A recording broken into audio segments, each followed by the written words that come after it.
If you got seriously sick tomorrow, how confident are you that you could get the care that you need?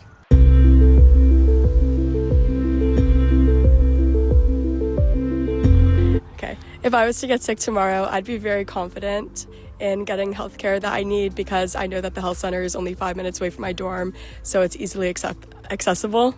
Do you think where you're born determines the kind of healthcare you receive?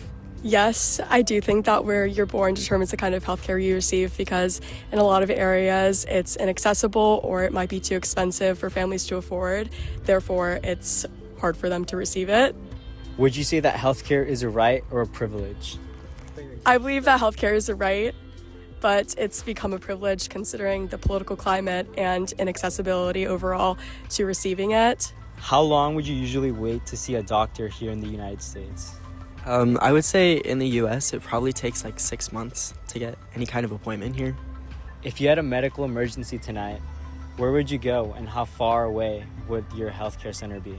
I would have to go back to my hometown, I think, which would be like 2 hours. Yeah, I'm not confident that I could get emergency health services here.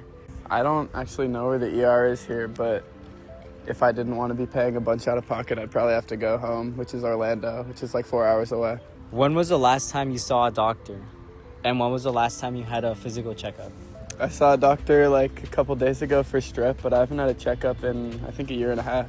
The last time I saw a doctor was a few days ago, and the last time I had a checkup was about a month ago.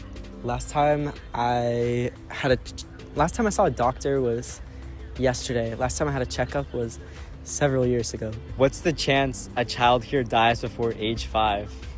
I don't know what metrics we're talking on, but I mean, I feel like probably in poverty pretty high when you can't get any like good care. Like with wealthy people, it's pretty easy to get health care, but I think there's a pretty big disparity nowadays.